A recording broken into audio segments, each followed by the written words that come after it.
Hi there, welcome to my YouTube channel. This is Tina from TinaHeals.com, and today the topic of conversation is an Aries ascendant, a Sagittarius moon, and an Aquarius sun. So you have your ascendant degree in cardinal fire ruled by Mars, and you're the archetype of the pioneer. You have your moon in mutable fire ruled by Jupiter, all things expansive and philosophical, and you are the archetype of the philosopher in your moon sign. And your sun is in fall, in detriment, okay? That means it's not a good position for the sun in your 11th house, and you have a 9th house moon. So you have an 11th house sun, which is in fall in Aquarius, which is fixed air ruled by Uranus and Saturn. And let's discuss the ascendant and moon and sun and piece together the whole story. So the degree of the zodiac rising on the eastern side of the horizon at the moment of your birth is your ascendant degree, and the sign on which it falls is your rising sign. So the rising sign is kind of like the armor you wear when you go out into the world. It is the Jungian mask or the persona that you assume to interact with the world. It's how the world perceives you. It's your physical body, the way you look, your hand gestures and all other such idiosyncrasies. It is basically the sum total of your being in 3D. So when you walk into a room with your purposeful Aries stride and those edgy eyes, people can see the Aries in you. That's what they notice first. They can see you're a trailblazer, you're a go-getter, and you're not afraid to speak your mind, and you don't care who it hurts. You are not afraid to stare down an enemy, intimidate someone. You're not afraid of chasing the object of your desire. In fact, the chase excites you, and you can be quite the dominant force. It's Mars, after all. Mars, the red planet of competitiveness, okay, of combativeness, strife, war, lust. So you have all these Martian elements in abundance. If not balanced, Mars gives you so much energy with this placement that this energy can land up burning you. Okay, so being Aries ascendant, your face and head is ruled by Aries. This is a very important part of your being. A very well-defined, prominent, sharp features. Most of you are thin because so much fire in Aquarius. You're probably thin. Very fast metabolism. You love to accentuate this part of you, so streaks in the hair, highlights, red lipstick and all of that, for dude shades or funky hairstyles. You love that. Even piercings, right? Because Aquarius loves to be the iconoclast, and Aries too. Actually, Aries and Aquarius are two tremendously visionary signs. They are the visionaries of the zodiac. So you like this part to really speak out for you. Women, a lot of women with this placement tend to keep their hair short and functional, but they do something to it, okay, to stand out. They like to stand out. And even the women tend to have more masculine in them, the way they are built, their bodies more squarish. As I said, tremendous testosterone, restlessness, okay, that can, if you don't empower your Mars, you can get angry, useless there, you can worry, you can be stressed, or you can be thinking negative things if you're not careful. You are the infant of the zodiac because you're the first sign of spring. When the sun enters Aries, it is spring. So you are forever, with you there's always a renewal of newness, okay, a promise of renewal of life what happens with spring. Because when the soul enters Aries with a mini Big Bang, everything is born anew. So with infancy, there's a streak of selfishness, which is understandable because infants understand self-preservation. But the goal of Aries should be enlightened selfishness, as eminent astrologer Stephen Forrest puts it. So, how do you take this me energy and um, really work with it to become the visionary, pioneering spirit that you're meant to be? Okay, remember, Mars is not just Trifor and lust, it is also our action principle, without which everything will be foiled in our life. And for you, being an Aries ascendant, the placement of Mars is key to understanding your natal chart. Now, empathy and emotion, something you need to work with, all right? And when the soul is born in Aries, it's craving for a new directionality. But this is not easy, it's turbulent, it's volatile, okay? But ultimately, it's about higher wisdom, because the soul ruler of Aries is Mercury. Thoth Hermes is higher wisdom. So that's where all Aries, ultimately, that's your soul karma. To understand truth. And Aries is a sign of death according to esoteric astrology. You have to die in the agitating fires of Aries to resurrect as something new. Now, remember that Aries rules your head and brain and face. The Virgo, which is your 6th house of health, rules digestion and the nervous system.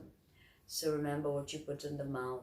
If you're stressed, if you're upset, it can give you headaches, chronic headaches, persistent acne, migraines, ENT issues, sensitivity to gum and teeth. Even Mars in your chart will tell you about your illnesses and also about the anger that you have within you and how you work with shadows, shadow work. If you can face up to your shadows or you run away from them. Mars is no coward. Aries is no coward. It's only that they start so many things they can wrap up. They can't wrap up. They lose interest. Also, you're so swift moving. Be careful, because you can hurt yourself, especially when transiting Mars is touching your private personal planets and your Mars and your Saturn. Then be careful of guns, heavy machinery and all that stuff, driving under the influence and whatnot. Virgo, your 6th house of health, can be quite the warrior, so don't worry. Your nervous energy and this restlessness needs to be controlled.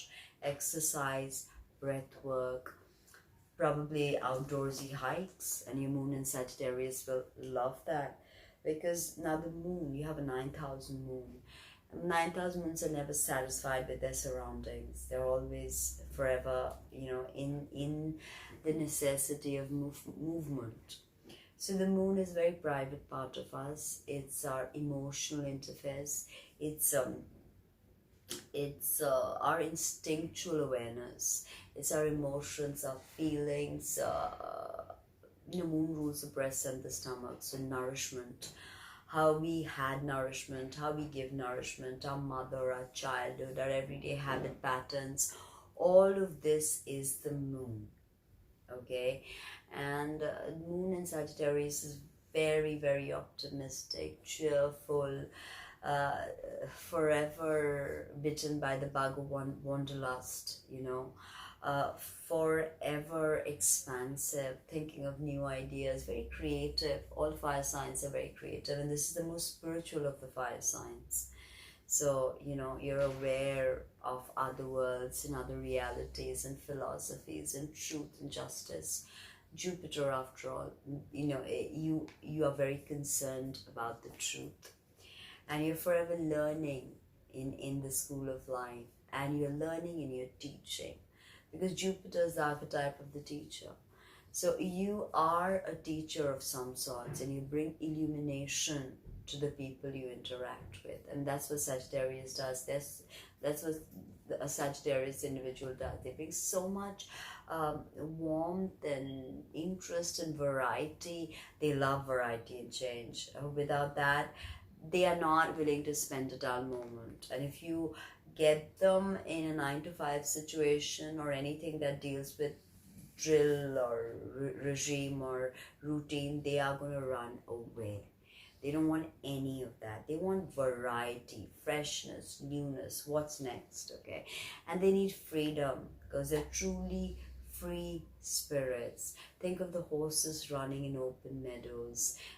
That's the kind of, freedom they embody, the energy, the vibe they embody. They're very, and they love experiencing foreign cultures. Moon in Sag, 9,000 moon, maybe your mom was a foreigner or is a foreigner, okay? Wherever you live, she comes from somewhere else. Your wife could come from somewhere else. Even your husband, if you're a woman. There's a part of you that becomes truly satisfied when you interact with foreigners and foreign cultures and you integrate with them and you understand. And you're the only sign that I know is comfortable reading Jean-Paul Sartre and going out, trekking or extreme sports. Yes, you can be quite the adrenaline junkie. All these three signs, you can be quite the adrenaline junkie. So always a balance. And think of Oprah Winfrey. She's Moon in Sag. Think of how fantastic she is when communicating with different people of different places, and how she makes everything so humorous, so light. That's the energy, is what I'm trying to say. But do not become overzealous or bigoted, because whenever, it has to do with truth, it can be, my truth is the ultimate truth and nothing else exists. That's when we have the shadow side of Sagittarius, which is fanaticism. Sag can be spiritual, philosophical, also very, very religious. Okay, if certain things point to that in the chart, and they can become fundamentalists. So they're very liberal in one way, but if they are convinced that their truth is the only way, then they will go with that. Now, Sun is so important because it is our conscious awareness. It's our soul's purpose. It's a healthy sense of I am. It's our father. It's our goals and ambitions, but not in a Martian way, more in the soul's journey sort of a way, It's a inner vitality. It's a magnetism. It's how we shine, how we bring leadership. It also speaks of our heart health, okay, and also our physical body to a certain degree. So the Sun, as I said, Aquarius is a very weird sign because no planet is exalted in Sagittarius. So that makes, and the Sun is in fall because Sun rules Leo, and the opposite polarity, Aquarius, the Sun will be in fall. So this is not a very traditionally good placement for the Sun. Your father may have been completely eccentric, or could have been very innovative, definitely not good with emotions, but great with communities. There's a community vibe. This is the 11th house of larger communities and innovation, ruled by Uranus. And Uranus, is the spiritual awakener, is the new paradigm creator. So and your soul ruler of Aquarius is Jupiter, linking you with your moon. So your moon and your sun are in harmony. Actually, Aquarius and Sag have a very interesting vibe, similar vibe. Even Aries, there's a very interesting similar vibe about them. And they're truly visionaries, they're truly pioneers. So you have the philosopher, you have the pioneer, and with your Aquarius you have the innovator. And you can be the misfit, or you can have too many piercings, or dress differently, or be an iconoclast and not really fit in, because Aquarius doesn't really fit in, and definitely not one-on-one. But go out there, create whatever it is, and you work best with the internet. So whatever you start, make sure you complete, and make sure you dot your I's and cross your T's. Detailing, my friend. None of these three signs are good at that. So what do you think? And did you like this video? Subscribe, like, comment. Visit my website www.tinaheath.com.